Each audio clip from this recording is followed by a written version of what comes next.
Hello. Tara, itiin natin si Gold. Ano ba ang mangyayari sa kanya?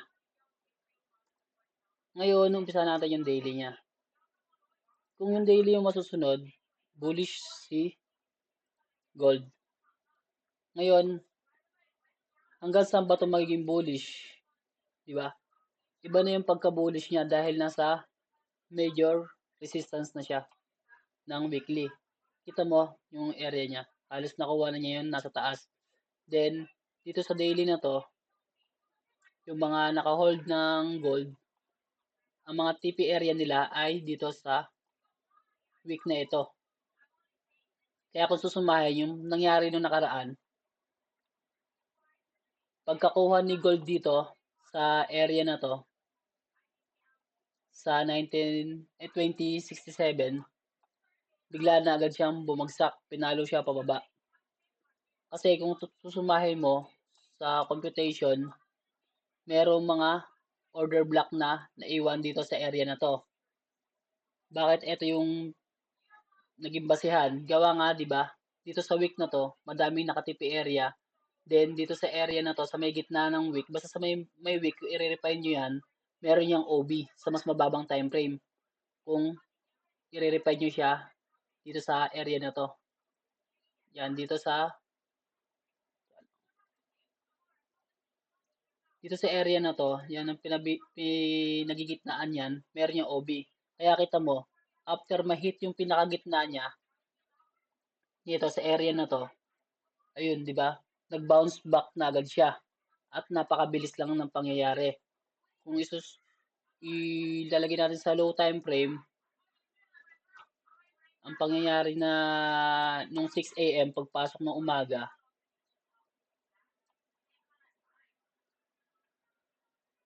6 AM to itong area na to, ayan no. Pag opening pa lang ng market 6 AM, nag-blast na agad siya, palipad. Isang napakalaking pagtusok agad dito, ang bilis. Halos hindi yata tumagal to ng ilang minuto. Hindi yan nag-hold Ayan no, ang laki. Ang laki ng binagsak niyan. Kasi, yun nga 'di ba sa rules, para magkaroon ng ang market maker ng force para ibagsak ang presyo, kailangan nila ng liquidity. Ngayon, nakuha na nila lahat ng liquidity dito sa taas na area, ng mga balance dito. Then, ayan, nagkaroon na agad siya ng biglang pagbagsak. Ngayon, paano yung technique para pasukan ito? 'Di ba? Ngayon, natural yan, meron yung price correction.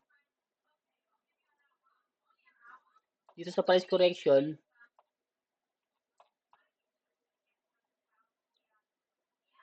ayan o, kitang-kita naman.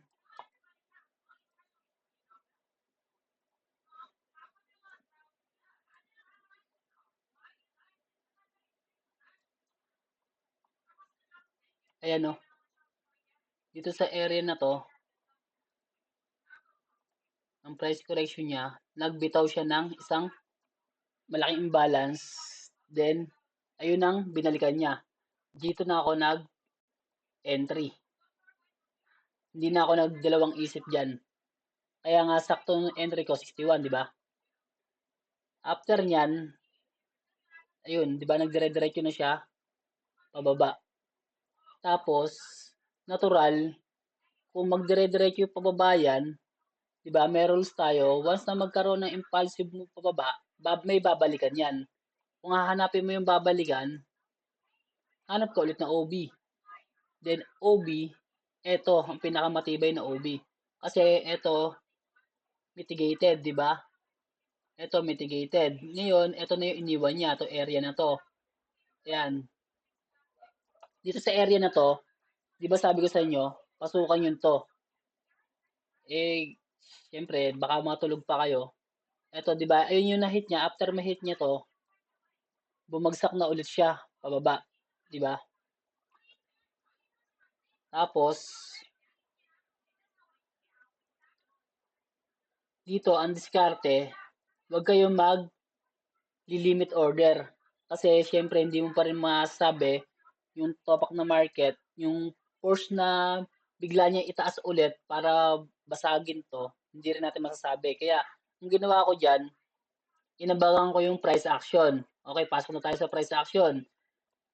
Nagkaroon ng hit sa OB. Then nung tinagusan niya, nakita ko na 'tong pagbagsak na 'to, 'tong red candle.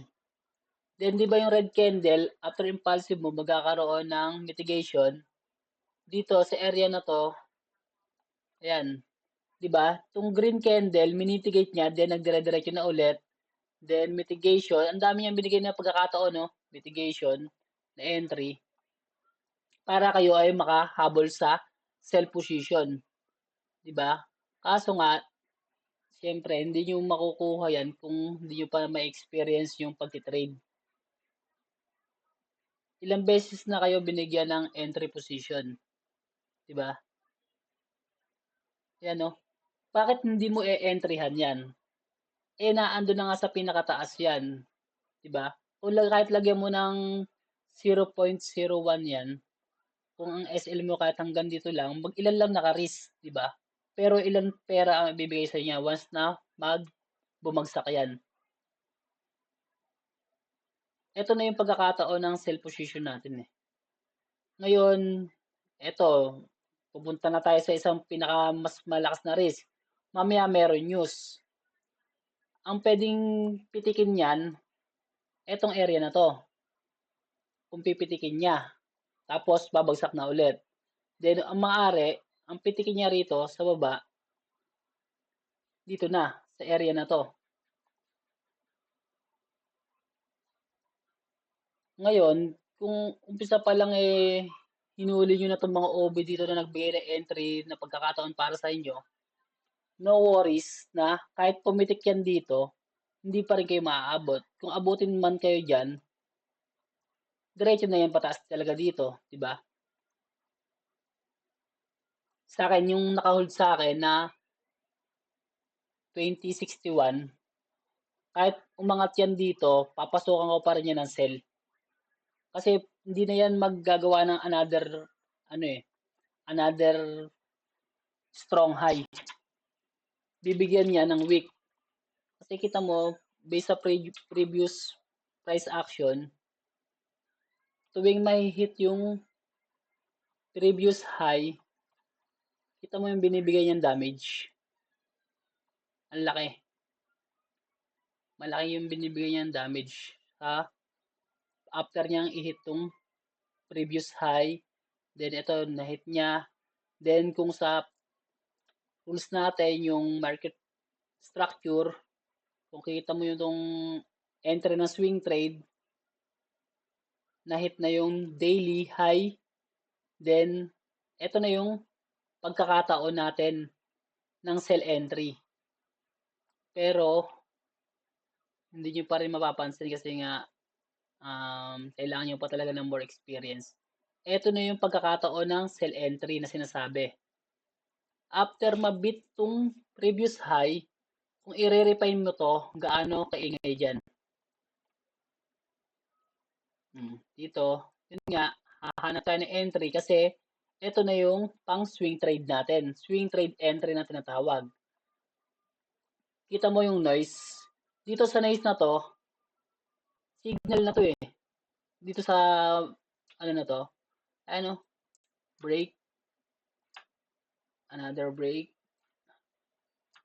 then dito, break, tapos, syempre, kung humabol ka, alam mo naman mag-manipulate, then nag-pump, then, ito yung inaabangan natin na point of interest para sa sell position for long term.